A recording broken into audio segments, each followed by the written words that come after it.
doute qu'on a dû effectivement dans son coin lui dire écoute, c'est vrai qu'il y a du public, c'est ton public, tu dois donner le spectacle, mais vas-y doucement, discipliné. Et ça, c'est dangereux pour Norman parce que de passer en attaque comme ça, aussitôt dans le combat, ils vont entrer dans les coups puissants de Pascal. Et ça fait sûrement l'affaire de Pascal de ne pas être obligé de courir après lui. Norman qui est assez massif, a une bonne musculature quand même, sauf que son ratio de knockout pour un gars dont son nom est l'assassin, sa fiche n'en témoigne pas quand même, j'en conviendrai. C'est le moins qu'on puisse dire, effectivement. Je le dis, je ne doute pas qu'il cogne avec quand même une certaine puissance. Rendu à ce calibre-là, il n'y a pas d'amateur ici sur le ring ce soir. En tout cas, il était bien préparé pour débuter le combat. Il a parti le combat en Lyon. Oh, Jean qui a perdu pied. De l'angle où j'étais, j'ai pas vu si c'était la suite d'un bon coup de Norman, Bernard ou Robert. Je ne sais pas si vous avez... La reprise vous le montrera peut-être entre les rounds. Alors, tentative d'uppercut suivie d'une gauche de Jean-Pascal. Jean qui veut finir le round un petit peu plus... J'aime beaucoup le calme de Jean-Pascal. Oui. Méthodique, là, il nous montre quelque chose de différent, là, encore aujourd'hui. Hein. On a l'impression qu'il répond beaucoup mieux, sans doute, aux consignes de discipline qu'on lui a données dans son coin. Mais là, l'expérience commence à entrer, là, maintenant. Là. Ça fait près de 3 ans que les professionnels et son 20e combat. Oui. Donc, il est en train de peaufiner sa technique. Oh! Et là, c'est drôle parce que Pascal a laissé Norman... on s'en va à la pause, messieurs, on reviendra avec d'autres commentaires. On a beaucoup de choses à vous dire et surtout encore beaucoup d'actions à voir. On vous revient à l'antenne de Radio-Canada pour cette soirée de boxe en direct du Centre Bell. Nous voilà de retour prêts pour le deuxième round. Un coup d'œil à la carte de pointage du très expérimenté Guy Jutras, juge qui collabore à ce reportage ce soir. Il accorde le premier round à Norman, messieurs. Ah, non. Pour une fois, on va pas être d'accord avec le Jutras. Je pense qu'en pense Bernard. Moi, je suis d'accord. Je suis d'accord. Robert, ouais, c'est ça. Sincèrement, là, Norman est parti canon.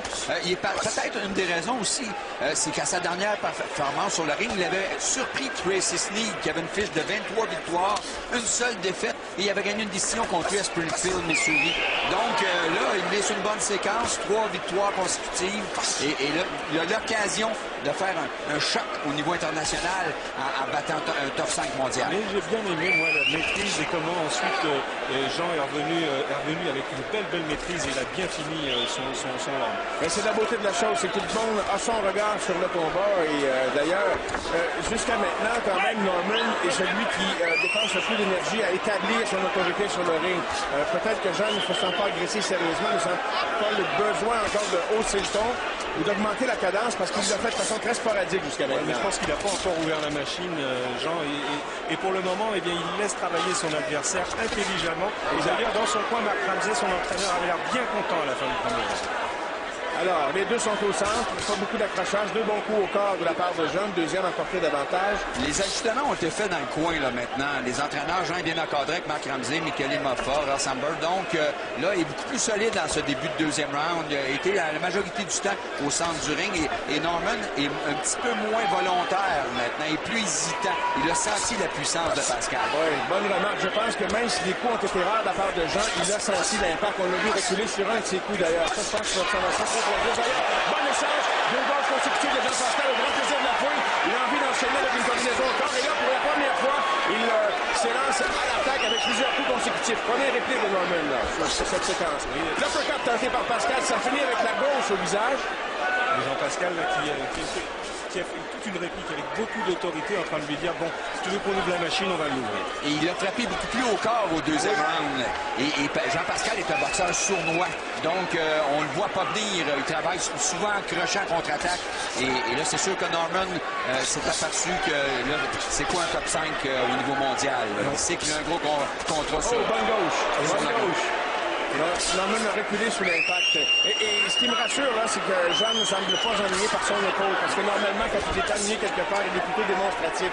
Et on le saurait sans doute déjà. À moins qu'il veuille le cacher à l'adversaire. Il est en pleine maîtrise. Vraiment une maîtrise de son urine, il le prend. Et il travaille au corps, comme disait Bernard, parce qu'on a vu les dégâts qu'il a fait à Esteban Camus et comment il a obtenu son KO à la 3e entrée, justement avec un crochet. Norman a tenté quelques coups, réplique déjà. On est dans les dernières secondes. Deuxième round complété. On s'en va à la pause. Ce reportage qui vous parvient en direct du Centre Bell à Radio-Canada. De retour au Centre Bell, Jean-Pascal contre Brian Norman. Deuxième round vu par le juge Jutra. Il l'accorde à Jean Pascal. Alors, on part à la case départ. Complètement d'accord cette fois avec Guy Jutra. Et on a dit dans le coin, Marc Ramsey a dit à Jean Pascal, travail 1, 2, 3, les combinaisons sont payantes, travail 1, 2, 3. Quand on regarde la fiche de Norman, il a 5 défaites, mais ce qu'il faut savoir, c'est que ses adversaires, ceux qui l'ont battu, bien, ils ont une fiche cumulative aujourd'hui de 59 victoires, 2 défaites. Donc quand il perd contre de très bons boxeurs. Et Jean-Pascal ne veut pas faire partie... lui, il veut faire partie de cette liste-là. Il y a une victoire de Norman, tout comme Mosquera tout à l'heure contre Joachim, mais c'est la relance d'une carrière. Alors, on comprend l'enjeu pour ces deux étrangers à Montréal ce soir. C'est ça, c'est de faire sa place au soleil au niveau international contre des boxeurs aussi bien classés et de leur permettre même d'approcher le top 10 mondial. Alors Jean est plutôt avare de coups depuis le début du round. Quelques jabs ici et là, Norman également. On est en mode, disons que c'est pas le moment le plus intense à venir jusqu'à maintenant. Corps à corps, l'arbitre devra-t-il intervenir? C'est le cas à l'instant. Jean semble en train de bâtir son combat. Il a une bonne précision de coup, ne gaspille pas de coups et attend l'opportunité. Il est très dangereux en contre-attaque. Et ce qui est intéressant pour lui, c'est que Norman est encore en mode attaque, ne se déplace pas trop. Il est quand même une cible qui est intéressante pour Jean. Surprenante sagesse, Mario. Et ça, il nous montre de plus en plus un Jean qui peut effectivement ne pas se laisser complètement emporter par la foule et justement de garder ses énergies comme il le fait. Là, ce n'est pas du tout le cas. Uppercut tenté par Jean-Pascal et je pense qu'elle atteint quand même assez bien la cible. Je ne sais pas comment Norman a encaissé. Là. Il ne s'occupe pas rien, mais je suis... là, on a vu un avertissement très, très sérieux. Et là, réplique de Norman, Jean-Pascal augmente la cadence. Norman ne veut pas s'en laisser imposer, revenir avec quelques coups. Donc, Jean a encore réussi là, à s'établir complètement dans ce round. Et les coups sont des de Jean. À nouveau, réplique de Norman. Pardon, Bernard. Des coups en puissance qui sont donnés par les deux hommes. Et le travail au corps que nous offre Jean-Pascal. Incroyable ce travail au corps. Et deux coups, justement, qui viennent être relogés au corps, mais celui-là par Norman. Jean travaille bien au niveau, il fait des feintes, il fait de la provocation, il déstabilise son adversaire et après ça, ben, il trouve la cible.